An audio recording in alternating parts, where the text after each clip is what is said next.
მოძრაობა დამოუკიდებლობისა და ევროინტეგრაციისათვის რეგიონებში ადგილობრივი ორგანიზაციების დაფუძნებას აგრძელებს. საქართველოს მასშტაბით 20 ოფისის გახსნის შემდეგ ორგანიზაციის პრეზენტაცია დღეს ესტაფონში მოეწყო. როგორც მოძრაობა დამოუკიდებლობისათვის და ევროინტეგრაციისათვის დამფუძნებელი ვასილ ბარნოვი ამბობს, ეს არ არის პოლიტიკური ორგანიზაცია, თუმცა პოლიტიკური მიზანი მხოლოდ ერთია: საქართველოს როგორც ქვეყანა ყველა ასპექტში გახდეს ევროპის განუყოფელი ნაწილი. საზოგადოება მართლა დაუჯერებელი ტემპით იზრდება ჩვენი მოძრაობა, გუშინ სენაკში დავაფუძნეთ წარმომადგენლობა, დღეს უკვე ესტაფონში ვართ და ამ დღეებში კიდევ ბევრი სხვა ქალაქი და სოფელი გეგმება. ჩვენ ამ ერთ თვის განმავლობაში დაახლოებით უკვე 20-მდე ადგილას მთელი საქართველოს მასშტაბით დავაფუძნეთ და მთავარი მიზანი არის გარდა იმისა, რაც სათაურშივე ჩანს, რომ ეს არის მოძრაობა დამოუკიდებლობისა და ევროინტეგრაციისათვის, ჩვენი მიზანია, რომ გარდა პოლიტიკური ინტეგრაციის მხარდაჭერისა საზოგადოების მხრიდან, თვითონ საზოგადოებამ შინაარსს შეავსოს ის ცნება, რასაც ქვია ევროპული ტიპის საზოგადოება, რომ საზოგადოება იყოს აქტიური, მის თითოეული წევრი იყოს წარმატებული, რომ იყოს მეტი ნდობა საზოგადოებაში და იყოს ძალიან მჭიდრო თანამშრომლობა საზოგადოების წევრებს შორის, იმისათვის რომ მართლა თითოეული მოქალაქე იყოს ერთმანეთის წარმატების თანაზიარი და თანამონაწილე. ეხლა შეიძლება ცოტა ესე მაღალფარდუნად ჟღერდეს, მაგრამ როდესაც ჩვენ მე გადავდივართ და საუბრობთ კონკრეტულ თემებზე, კონკრეტულ პროექტებზე, კონკრეტულ რაღაც საქმიანობაზე, მართლაც მე არ შემხვედრია ჯერ ესეთი შემთხვევა, რომ რამე გაუგებარი ან შეუძლებელი მოეჩვენოს ვიღაცას.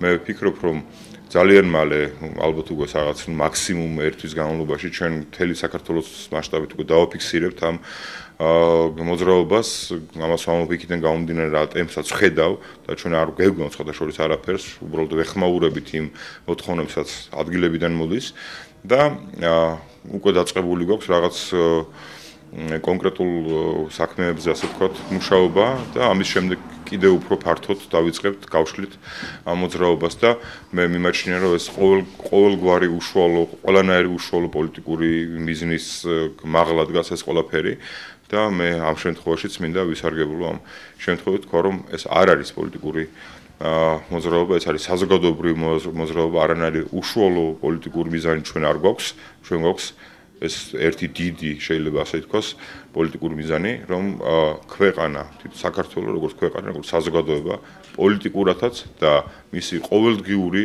ცხოვრებითაც გახდეს ევროპის განუყოფელი ნაწილი. ძალიან მნიშვნელოვანია, იმიტომ რომ ეს არა მარტო საზოგადოების პოლიტიკური ხასიათიც აქვს, კონკრეტული არ აქვს, მაგრამ ამავე დროს ზოგად თემებზე არის განხილვა და ძალიან მნიშვნელოვანია, რომ საზოგადოების თითოეული წევრი იყოს ჩართული აქტიურად ამ ორგანიზაციაში. შვიდდღიანი ვადა მიეცათ რეგისტრაციისათვის ექსტერნის ფორმით კლასის ან სემესტრის დაძლევის მსურველებს. დღეიდან 21 თებერვლამდე მათ შესაბამის რესურს ცენტრებს უნდა მიაკითხონ განაცხადის გასაკეთებლად. რეგისტრაციაში უკვე გატარდნენ პირველი მსურველები.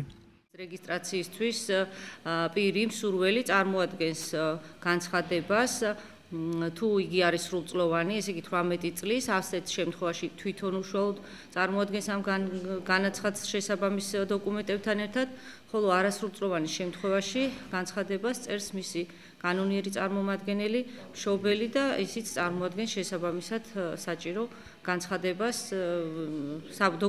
დოკუმენტაციას, ეს არის ცნობა სკოლიდან, პირადობის მოწმობების ასლი და ფორმას შემუშავებული გვაქვს და ვავსებთ ამ განცხადების ფორმას ვავსებინებთ აქ ადგილზე.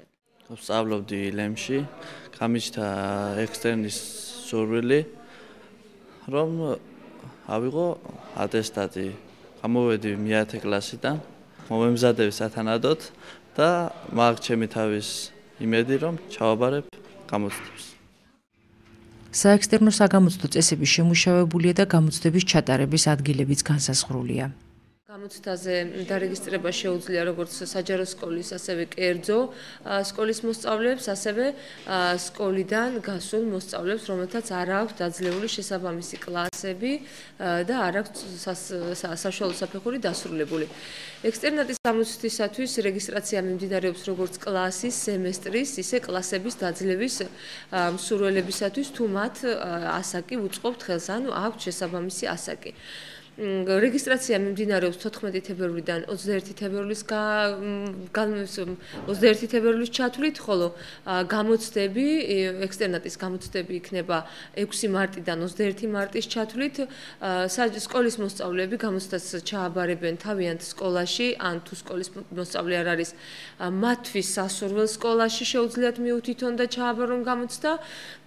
ექსტერნის გამოცდა ტარდება აბსოლუტურად ყველა საგანში, რომელსაგანსაც სწავლობს მოსწავლე, ხოლო რაც შეეხება მე-12 კლასის ექსტერნის გამოცდას, ამ გამოცდას იბარებს საქართველოს განათლებისა და მეცნიერების სამინისტრო ელექტრონულად კომპიუტერით ზესტაფონში ჩვენს მიერ შერჩეულ ერთ-ერთ საჯარო სკოლაში. აქ ჩაბარდება 5 ძირითადი საგანის, ეს არის ქართული, მათემატიკა, ისტორია, სამოქალაქო თავდაცვა და უსაფრთხოება და უცხო ენა, ინგლისური, ხოლო დანარჩენი 3 საგანი სპორტი, არჩევითი საგანი და მეორე უცხო ენა ჩაბარდება თავისივე სკოლაში. მოსწავლე, რომელიც ექსტერნატის ფორმით წარმატებით დაძლევს საგამოცდო ბარიერს, დარეგისტრირდება სკოლის გამოცდებში მონაწილეობის მისაღებად.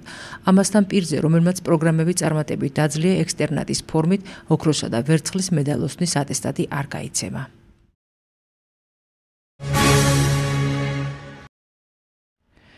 ჯანსაღს ხელში ჯანსაღის სულია. 6 საჯარო სკოლის მოსწავლეთა ინიცირებული პროექტის ფინალური ტური კალათბურთის ტურნირით დასრულდა. დასკვნით ეტაპზე ერთმანეს ქალაქის პირველი და ქვედა საქარის საჯარო სკოლის გუნდები შეხვდნენ, სადაც უპირატესობა პირველი სკოლის წარმომადგენლებმა მოიპოვეს. ტურნირში მუნიციპალიტეტის 8 საჯარო სკოლა იყო ჩართული. სპორტის განვითარებაში შეუწყობს, რაც და ბავშვებისთვის კარგი იქნება, რომ გავდებიან სპორტი და ჯანმრთელი ცხოვრების წესი. დღეს შევხვდებით საქარის სკოლას, კაი გუნდია ისიც და ფინალში შემოწმოვნა და დამსახურებულად გავიდნენ და მანამდე თუ გითამაშიათ? კი. ძალიან მომწონს, კი, ყოველთვის თამაშობ კალათბურთს და ის საყავრია პირველ სკოლას ვხვდებით. ძალიან მაღლები არიან, ახლა უპირატესობა იმათია, მაგრამ რა ვიცი, ვცდილობთ რომ მოვუგოთ. ასეთ მასშტაბურ პროექტში თუ მიგიღიათ მონაწილეობა დღემდე? არა, მე არა და სხვებს შეიძლება. პროექტი, რომელიც სხვადასხვა აქტივობებს მოიცავდა ჯანსაღი ცხოვრების წესის ფარგლებში, მე-6 საჯარო სკოლის მე-10 კლასელებმა მოამზადეს. მის ფინანსურ მხარდაჭერაზე კი სამოქალაქო განათლებისა და პედაგოგთა გადამზადების პროგრამა მიზრუნა. პირველ რიგში მინდა მადლობა გადავუხადო ჩვენს სპონსორს, ვინც დაგვაფინანსა, PH Internationals. დიდი მადლობა მას. ასე იგი, პროექტი მიმდინარეობს 2 კვირა არის უკვე. მე-8 ფინალებიდან დავიწყე, ჩატარდა მე-8 ფინალები, მე-4 ფინალები, ყველაფერი კარგად წავიდა მშვიდობით. და იმედია კიდევ გაგრძელდება ასეთი პროექტები. ძალიან კარგია, რომ ჯანსაღის ხელში ჯანსაღის სკოლა რა თქმა უნდა და მართლაც კარგი პროექტი გამოგვივიდა. დიდი მადლობა PH Internationals ისე და ისე. პროექტის ფარგლებში მოსწავლეებს ჩაუტარდათ ტრენინგები ჯანსაღი ცხოვრების წესზე, მოეწყო პრეზენტაციები თამბაქოს, ალკოჰოლის და ნარკოტიკების მავნებლობაზეც. პროექტის განხორციელების სურვილი მოდიოდა მე-10 კლასის მოსწავლეებისაგან, მათი სურვილი იყო კალათბურთის ტურნირის ჩატარება. პროექტი დაგვიფინანსა სამოქალაქო განათლებისა და პედაგოგთა გადამზადების პროგრამა PH International-მა და პროექტი არ იყო მხოლოდ ერთჯერადი, ეს არ იყო მხოლოდ ტურნირი. ბავშვებს ჩაუტარდა ტრენინგები ჯანსაღი ცხოვრების წესთან დაკავშირებით, მოაწყეს პრეზენტაციები თამბაქოს, ალკოჰოლისა და ნარკოტიკის მავნებლობის შესახებ, ჩაატარეს აქცია და დღევანდელი დასკვნითი ტური არის